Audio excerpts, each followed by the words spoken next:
Hey guys, कैसे आप लोग। स्वागत है आपका डायनामिक्स पे। मैं हूं नीलांशु कुमार और आज ये जो वीडियो है ये एमसीक्यू बेस्ड पॉलिटी की वीडियो है। और जो ओरिएंटेड स्टूडेंट हैं, एग्ज़ाम टारगेटेड स्टूडेंट हैं, वो हैं आईसीएआर या कोई भी पीसीएस एग्ज़ाम की तैयारी कर रहे हैं, वो यहाँ आकर प्रैक्टिस कर सकते हैं और देख सकते हैं क्या गलत है। मैं आपको सॉल्यूशन भी साथ में देता जाता हूँ, कुछ डिस्कशन भी हम लोग करते जाते हैं। तो आज के वीडियो में हम लोग 25 क्वेश्चन को डिस्कस करने वाले हैं और मैं कोशिश करूंगा कि हिंदी में भी क्वेश्चन को बोलूं। ओके। हिंदी इंग्लिश टाइप करना थोड़ा मुश्किल हो रहा है, इस समय की थोड़ी पाबंदी है हमारे साथ, तो उसके लिए सॉरी आप लोगों को। चलिए शुरू करते हैं। पहला क्वेश्चन है, the fundamental duties have been added in the constitution by 42nd amendment act 1976 in accordance with the recommendation of. Question पूछ रहा है कि फंडामेंटल ड्यूटी जो है, फंडामेंटल ड्यूटी को हिंदी में कहते हैं मूल कर्तव्य।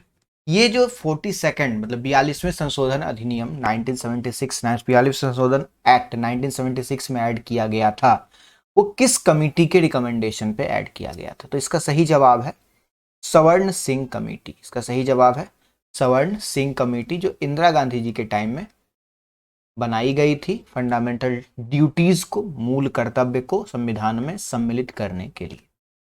अगला सवाल है, विच of the following is correct about fundamental duty. Fundamental duty मतलब मूल कर्तव्य के लिए इनमें से कौन सा कथन सत्य है? दीज आर नॉट इन्फोर्सेबल, ये कोर्ट में आप इसके लिए केस नहीं कर सकते हैं। दूसरा स्टेटमेंट है, they are primarily moral duty, ये आपका मोरल ड्यूटी, ऐसा आपको करना चाहिए, आपको ऐसी कोई बाध्यता नहीं है। They are not related to any legal rights, और ये किसी तरह के संवैधानिक अधिकार से संबंधित नहीं है। तो यहां पर अगर आप देखें तो ये इन्फोर्सेबल नहीं है, कोर्ट में आप नहीं जा सकते हैं या आपके खिलाफ कोर्ट में कोई केस साधारणतः नहीं हो सकता है। एक तरह की मोरल ड्यूटी है, जिससे अगर नेशनल फ्लैग का रिस्पेक्ट करना, तो ये मोरल ड्यूटी भी और लीगल ड्यूटी भी। लेकिन अगर फंडामेंटल ड्यूटी को मेनली लें तो ये लीगली इन्फोर्सेबल नहीं है। हाँ, लेकिन इसके जो बहुत सारे एक्ट्स हैं उनको लीगली इन्फोर्सेबल किया जा चुका है। तो इसका सही जवाब होगा 1, 2 एंड 3। अगला सवाल है, under the constitution of India which one of the following is not a fundamental duty. संविधान के अंतर्गत इनमें से कौन मूल कर्तव्य नहीं है? तो अगर हम नीचे से देखें, to abide by the constitution and respects its idea, तो ये हमारा मूल कर्तव्य है। सेफ गार्ड पब्लिक प्रॉपर्टी को सेफ करना हमारा मूल कर्तव्य है। To develop the scientific temper भी हमारा मूल कर्तव्य है। लेकिन to vote in public election ये हमारा मूल कर्तव्य नहीं है। मैं आपको बता दूं, सवर्ण सिंह कमेटी का जो रिकमेंडेशन था उसमें पब्लिक इलेक्शन में वोट करना और टैक्स देना, ये दोनों को मूल कर्तव्य में शामिल करने के लिए रिकमेंड किया गया था, बट ओरिजिनल फंडामेंटल ड्यूटीज में इसे ऐड नहीं किया गया है। तो इसीलिए इसमें से कौन मूल कर्तव्य नहीं है? तो fundamental duty to vote in public election नहीं है। Any dispute regarding the violation of fundamental rights can be presented. अब देखिए, फंडामेंटल राइट्स लीगल राइट्स है, इसके वायलेशन पे हम कोर्ट में जा सकते हैं, ये बात आपको पता होगा।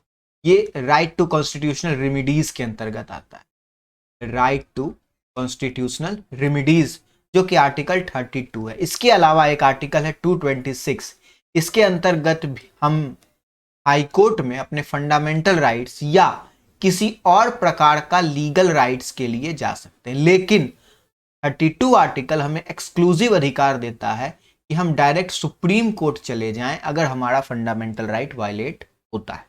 और हमारा जो मूल कर्तव्य है वो वायलेट करेगा कौन? वो वायलेट करेगा स्टेट, राज्य। राज्य के डेफिनेशन में कौन कौन आ जाता है? राज्य के डेफिनेशन में आ जाते हैं एग्जीक्यूटिव, लेजिस्लेचर, लोकल बॉडीज, ये सारे राज्य के डेफिनेशन में आ जाते हैं। इसके अलावा कोई संस्था अगर सरकार के लिए वर्क कर रही है किसी पार्टिकुलर टाइम में, भले ही वो प्राइवेट हो, तो वो भी राज्य के डेफिनेशन में आता है। लेकिन कोर्ट्स राज्य के डेफिनेशन में नहीं आते हैं। इसीलिए फंडामेंटल राइट का वायलेशन अगर कोर्ट के थ्रू होता है तो हम कोर्ट में इसके खिलाफ नहीं जा सकते। ओके, तो इसका सही जवाब क्या होगा? आइदर इन सुप्रीम कोर्ट और इन हाई कोर्ट। सिर्फ सुप्रीम कोर्ट में हम किसके लिए जा सकते हैं? फंडामेंटल राइट के लिए जा सकते हैं, लेकिन हम हाई कोर्ट में भी जा सकते हैं फंडामेंटल राइट और किसी और टाइप के लीगल राइट के लिए। और किस आर्टिकल के अंतर्गत? 226। तो इसके लिए इसका सही जवाब होगा या तो हम सुप्रीम कोर्ट जा सकते हैं और हाई कोर्ट। अब बात आती है सुप्रीम कोर्ट क्यों जाता है लोग।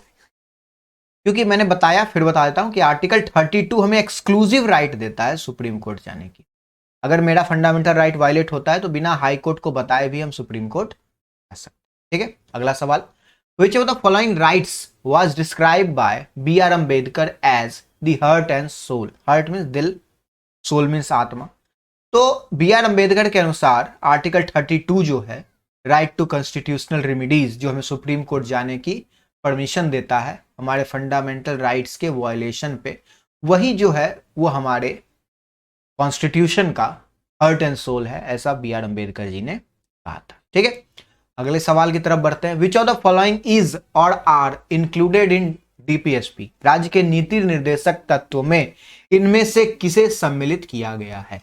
Prohibition of traffic in human beings and force level. अब आपको याद आ रहा होगा कि ये आर्टिकल 23 है, और आर्टिकल 23 है तो ये फंडामेंटल राइट होगा, क्योंकि आर्टिकल 12 से लेकर आर्टिकल 36 तक क्या है, सॉरी 35 तक फंडामेंटल राइट है, और आर्टिकल 36 से लेकर आर्टिकल 51 तक directive principle of state policy है, राज्य के नीति निर्देशक तत्व है, और आर्टिकल 51A है मूल कर्तव्य, फंडामेंटल ड्यूटीज। ओके, चलिए अगला है option, prohibition of consumption except for medical purposes of intoxicating drinks and of other drug which are injurious to. मतलब किसी तरह का अगर मेडिकल पर्पस के अलावा हम इंजूरियस, शरीर के लिए इंजूरियस चीजों को खाते हैं, पीते हैं, अगर वो ड्रिंक है, इंटॉक्सिकेटिंग ड्रिंक है, तो वो प्रोहिबिटेड है।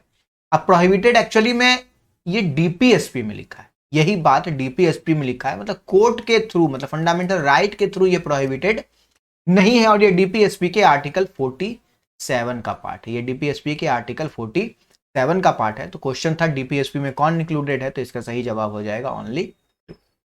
Fundamental freedom under article 19R, देखिए जितने भी फंडामेंटल राइट्स हैं उसके बारे में कहा जाता है they are not absolute, they are not absolute. They are not absolute का मतलब यह है कि आपको फंडामेंटल राइट मिले हैं, आपको right to freedom of speech and expression मिला है, लेकिन इसका मतलब ये नहीं है कि हम किसी को गाली दे दें या किसी को अब्यूजिव वर्ड बोलें और ये कहें कि ये हमारा फंडामेंटल राइट है। नहीं, उस आदमी का भी फंडामेंटल राइट है कि उसे कोई अब्यूजिव वर्ड नहीं बोले। तो कुछ रिस्ट्रिक्शंस हैं, और ये रिस्ट्रिक्शंस क्या हैं इसको हम लोग देखते हैं। पहले फंडामेंटल राइट सस्पेंड हो जाता था आर्टिकल 19 का, जब इमरजेंसी लगती थी, डायरेक्ट इमरजेंसी लगी, इमरजेंसी किस आर्टिकल के, 358 के अंतर्गत जब नेशनल इमरजेंसी लगती थी तो आर्टिकल 19 सस्पेंड हो जाता था। लेकिन 44th कॉन्स्टिट्यूशनल अमेंडमेंट एक्ट, 44वें संशोधन एक्ट 1978 के बाद ऐसा कहा गया कि अगर इमरजेंसी वार या एक्सटर्नल एग्रेशन के कारण लगती है, वार मतलब किसी देश से लड़ाई और एक्सटर्नल एग्रेशन मतलब कोई बाहरी आक्रमण होता है, तो हम फंडामेंटल राइट को सस्पेंड कर सकते हैं। इसके अलावा फंडामेंटल राइट सस्पेंड नहीं होगा। मतलब इंटरनल डिस्टरबेंस के कारण जो इमरजेंसी लगी थी 1976 में, उसमें फंडामेंटल राइट सस्पेंड हुआ था, लेकिन अब ऐसा नहीं हो सकता, और इंटरनल डिस्टरबेंस का नाम बदलकर आर्म रिबेलियन कर दिया गया। आर्म रिबेलियन कर दिया गया। किस एक्ट आर्टिकल्स में किया गया? ये आर्टिकल नहीं, ये संविधान संशोधन 44th के द्वारा ही किया गया है। क्वेश्चन नंबर 8 है, in India the right to freedom of speech and expression is restricted on ground of. देखिए हमारे पास freedom of speech and expression है, और हमें पता है कि हमारा जो फंडामेंटल राइट है वो एब्सोल्यूट नहीं है। एब्सोल्यूट नहीं है का मतलब कि हमें जो मन आए वो हम नहीं कर सकते। मतलब freedom of speech and expression है तो हम किसी को अब्यूजिव वर्ड नहीं बोल सकते। तो ये रिस्ट्रिक्शन हमें कहां तक मिलता है? ये रिस्ट्रिक्शन है sovereignty and integrity of India. मतलब ऐसा freedom of speech and expression नहीं बोलना है कि हमारा देश की एकता अखंडता खराब हो जाए। कंटेम्प्ट ऑफ कोर्ट नहीं करना है freedom of speech and expression का इस्तेमाल करके, और जो फ्रेंडली रिलेशन है फॉरेन स्टेट के साथ उसको नहीं बिगाड़ सकते हैं आप अपने स्पीच एंड एक्सप्रेशन का इस्तेमाल करके। तो ये 3 आंसर हैं, तो इसका सही जवाब होगा 1, 2 एंड 3। चलिए अगला क्वेश्चन है, untouchability is abolished and it's practice is punishable. Untouchability आपको पता है कि हमारे देश में छुआछूत की प्रथा खत्म कर दी गई है, और ये हमारे संविधान के आर्टिकल 17 फंडामेंटल राइट के अंतर्गत इसे एबॉलिश किया गया है। और अगर कोई ऐसा करता है, मतलब किसी के साथ छुआछूत करता है, तो उसको सजा भी दी जाने का प्रावधान है। Which of the following rights conferred by the Constitution of India is also available to non-citizen? देखिए कुछ आर्टिकल्स को अगर हम देखें, like article 15, article 16, article 19, article 29 और आर्टिकल 30, ये 5 आर्टिकल ऐसे हैं जो कि सिर्फ और सिर्फ सिटीजन ऑफ इंडिया के लिए अवेलेबल है। इसके अलावा जितने फंडामेंटल राइट्स हैं 12 से लेकर 35 तक, ये सब कहीं ना कहीं नॉन सिटीजन को भी अवेलेबल है। तो इसमें से क्वेश्चन ये है कि इनमें से कौन अवेलेबल नहीं है नॉन सिटीजन को। तो right to constitutional remedies article 32 available है। Freedom of speech article 19 available नहीं है।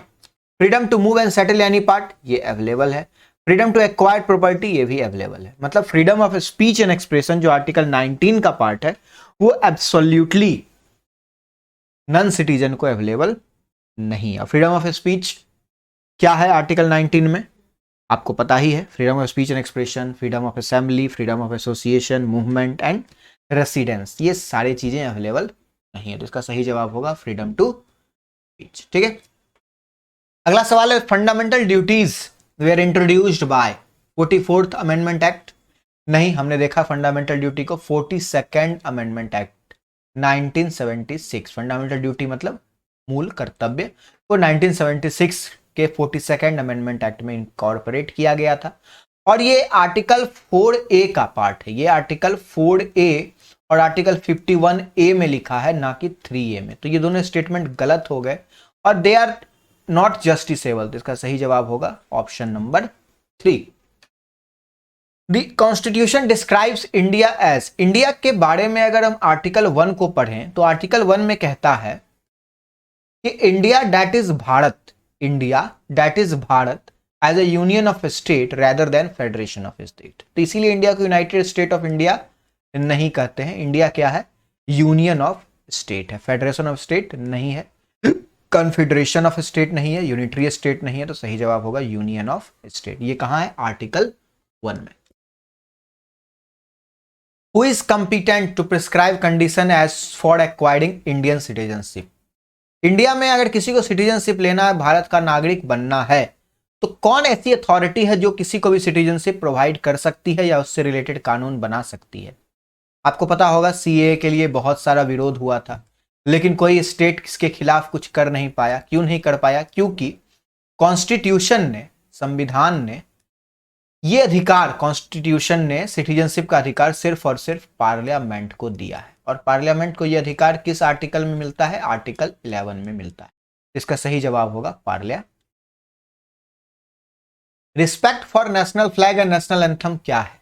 अब आप अगर फंडामेंटल ड्यूटी पढ़ेंगे तो फंडामेंटल ड्यूटी का पहला फंडामेंटल ड्यूटी कहता है कि हमें नेशनल फ्लैग, नेशनल एंथम को रिस्पेक्ट करना चाहिए। उसके अलावा हमें कॉन्स्टिट्यूशन को रिस्पेक्ट करना चाहिए। और देश को आजाद करने वाली जो आइडियाज हैं, कॉन्स्टिट्यूशन से रिलेटेड इंस्टीट्यूशंस हैं, उनकी भी रिस्पेक्ट करनी चाहिए। तो ये फंडामेंटल ड्यूटी में लिखा है। फंडामेंटल ड्यूटी किस आर्टिकल में है? 51। Which schedule of Indian constitution contain special provision for administration and control of schedule area? Schedule area के एडमिनिस्ट्रेशन ऑफ कंट्रोल के लिए आर्टिकल 5 का जिक्र है। आर्टिकल 5 है जो कि आर्टिकल 244, सॉरी, शेड्यूल 5 और आर्टिकल 244 में लिखा गया। अगला सवाल है under which article of constitution are the cultural and educational right guaranteed? तो आप जब आर्टिकल्स 29 और 30 देखेंगे तो ये एक ग्रुप के अंतर्गत आता है और इस ग्रुप का नाम है कल्चरल एंड एजुकेशनल राइट। इसी ग्रुप का नाम क्या है? कल्चरल एंड एजुकेशनल राइट्स, जिसके अंतर्गत आर्टिकल 29 और 30 आता है। आर्टिकल 29 कहता क्या है? Protection of language, script and culture of minority और right of minority to establish and administer educational institute. मतलब आर्टिकल 30 कहता है माइनॉरिटी को, अपना माइनॉरिटी को बचाए रखने के लिए आप एस्टेब्लिश कर सकते हैं, आप एस्टेब्लिश कर सकते हैं एडमिनिस्ट्रेटिव इंस्टीट्यूट। उसके अलावा आप जितने भी क्रिश्चियन स्कूल आप देखते हैं वो सब इसी आर्टिकल के अंतर्गत बनते हैं। और आर्टिकल 20 क्या कहता है? आर्टिकल 20 कहता है कि आप कोई भी माइनॉरिटी अपने लैंग्वेज, अपने स्क्रिप्ट को प्रिजर्व करने के लिए जो कदम चाहे वो उठा सकता है। ये उसकी फंडामेंटल राइट क्वेश्चन नंबर 17 है, right to education is a fundamental right emanating from right to. सोचिए इसका आंसर क्या होगा। राइट टू एजुकेशन आपको पता है किस आर्टिकल में है, आर्टिकल 21 ए। आर्टिकल 21 ए कहता है कि state shall provide free and compulsory education to children of 6 to 14। ये याद रखना है किस एज के लिए आर्टिकल कहता है, 6 to 14। और ये किसकी ड्यूटी है, स्टेट की ड्यूटी है। किसकी ड्यूटी है, स्टेट की ड्यूटी है। और मैंने बताया स्टेट में कौन आता है, prime minister, chief minister, legislative, parliament, state legislative सारे आ जाते हैं। ये स्टेट की ड्यूटी है कि वो 6 से 14 तक के एज के बच्चों को एजुकेशन प्रोवाइड करे, और ये बच्चों का फंडामेंटल राइट है कि उसे एजुकेशन मिले। तो ये किस आर्टिकल के अंतर्गत आ जाएगा, लाइफ एंड पर्सनल लिबर्टी, जो कि आर्टिकल 21 है। Article 18 sorry question number 18, Indian citizenship of a person can be terminated. Indian citizenship किसी पर्सन का टर्मिनेट कब हो सकता है, अगर कोई इंडिया का नागरिक किसी देश का सिटीजनशिप एक्वायर करता है तो उसकी सिटीजनशिप टर्मिनेट हो जाएगी। मतलब अगर कोई भारत का नागरिक है और इंग्लैंड का सिटीजनशिप ले लेता है तो वो इंडिया का सिटीजनशिप नहीं रहेगा, वो सिर्फ और सिर्फ इंग्लैंड का सिटीजनशिप रहेगा। हाँ, वो इंडिया आ जा सकता है बट इंडिया का सिटीजनशिप नहीं होगा।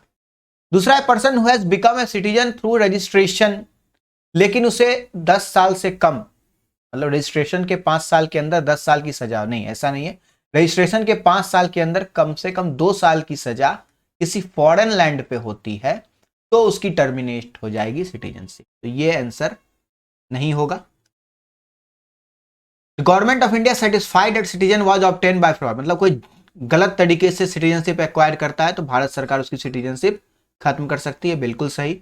A person who is a citizen by birth, लेकिन वो वॉर के टाइम में इनिमी कंट्री, जब हम किसी देश के साथ वॉर में होते हैं तो वो देश इनिमी कंट्री कहलाता है, या एलियन कंट्री में दो पार्ट होते हैं, एक इनिमी और एक फ्रेंड। तो इनिमी कब होता है, जैसे पाकिस्तान हमारा इनिमी नहीं है, लेकिन अगर हमारा पाकिस्तान या चाइना के साथ वॉर होता है तब वो हमारा इनिमी कंट्री होता है। ठीक, तो इसका सही जवाब होगा 1, 3 and. Which one of the following pair is not correctly match. Equality of opportunity क्या गारंटी है इंडियन सिटीजन को, हाँ है। इक्वालिटी बिफोर लॉ दोनों को गारंटेड है, बिल्कुल है। Power of state legislature altering the name of state, क्या स्टेट लेजिस्लेचर को पावर है कि अपने राज्य का नाम बदल दे, नहीं, ये पावर पार्लियामेंट के पास है। ये पावर किसके पास है, पार्लियामेंट के पास है। और A, power of parliament to create a new state, ये भी पार्लियामेंट के पास है। तो ए, सी और डी स्टेटमेंट सही है, बी स्टेटमेंट गलत है, तो इसका सही जवाब होगा B. 9th schedule was added by, 9th schedule को कब ऐड किया गया था, आपको जानकर आश्चर्य होगा कि 9th schedule first amendment act से ऐड किया गया था। और 9th शेड्यूल को ऐड करने का कारण यह था कि लैंड रिफॉर्म्स भारत सरकार करना चाहती थी इंडिया में, लेकिन चूंकि लैंड प्रॉपर्टी का पार्ट होता है, राइट टू प्रॉपर्टी उस समय हमारा फंडामेंटल राइट था। 7 जो फंडामेंटल राइट इनिशियली थे उसमें से एक राइट टू प्रॉपर्टी एक राइट था, जिसे बाद में हटाया गया 44th अमेंडमेंट एक्ट के द्वारा, इसे लीगल राइट कर दिया गया फंडामेंटल राइट से हटाकर। तो उसके पहले तक फंडामेंटल राइट का सहारा लेकर लैंड रिफॉर्म्स में प्रॉब्लम आ रही थी, जिसके कारण एक शेड्यूल बनाया गया जिसे हम 9th शेड्यूल कहते हैं। और कोई भी लॉ जो 9th शेड्यूल के अंतर्गत आता था, कोई भी लॉ अगर 9th शेड्यूल के अंतर्गत आता था तो उस पर सुप्रीम कोर्ट कोई एक्शन नहीं ले पाता था। ऐसा बनाया गया था 9th शेड्यूल को, जो कि फर्स्ट अमेंडमेंट एक्ट के द्वारा बना था।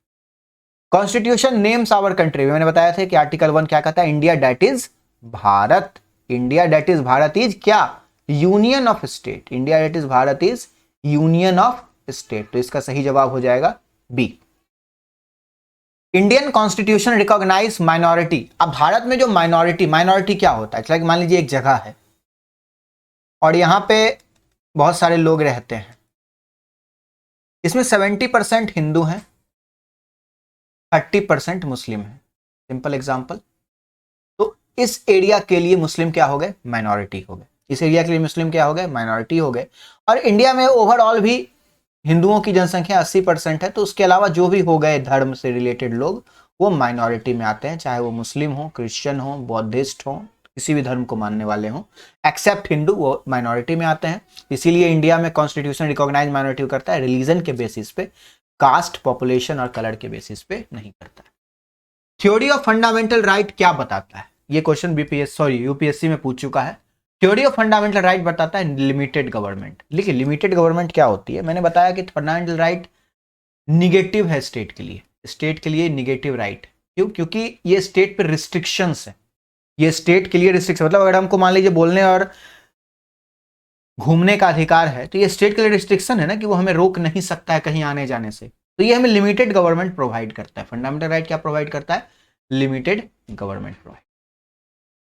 अगला सवाल, separation of judiciary from executive, ये कहां है? अगर आप डीपीएसपी को पढ़ेंगे तो डीपीएसपी के आर्टिकल 50 में लिखा है separation of judiciary from executive in every state action. तो इसका सही जवाब होगा directive principle of state policy, राज्य के नीति निर्देशक तत्व। सेपरेशन जुडिशियरी मतलब जुडिशियरी का काम, एग्जीक्यूटिव का काम दोनों अलग होगा, दोनों एक दूसरे में इंटरफेयर नहीं करेंगे। दोनों एक दूसरे में अगर इंटरफेयर करने लगे तो हमारा जो कॉन्स्टिट्यूशन है, हमारी डेमोक्रेसी है, वो खतरे में पड़ जाएगा। आज का आखिरी सवाल है, under article 368 parliament has no power to repeal fundamental rights because they are. Fundamental rights को पार्लियामेंट रिपील नहीं कर सकता, फंडामेंटल राइट्स को पार्लियामेंट खत्म नहीं कर सकता। ऐसा क्यों? क्योंकि ये पार्ट 3 में है? बिल्कुल नहीं। ये ह्यूमन राइट है? बिल्कुल नहीं। ये ट्रांसेंडेंटल राइट है? नहीं। ये बेसिक स्ट्रक्चर का पार्ट है, इसीलिए इसे पार्लियामेंट खत्म नहीं कर सकता। इसमें ऊपर नीचे बदलाव कर सकता है, इस लाइक की राइट टू प्रॉपर्टी को हटाया गया, लेकिन इसे कंप्लीटली खत्म किया नहीं जा सकता। आज के लिए बस इतना ही। वीडियो पसंद आया तो लाइक कीजिए, और हमसे जुड़ना चाहते हैं तो टेलीग्राम ज्वाइन कीजिए, डिस्क्रिप्शन में लिंक मिल जाएगा। धन्यवाद।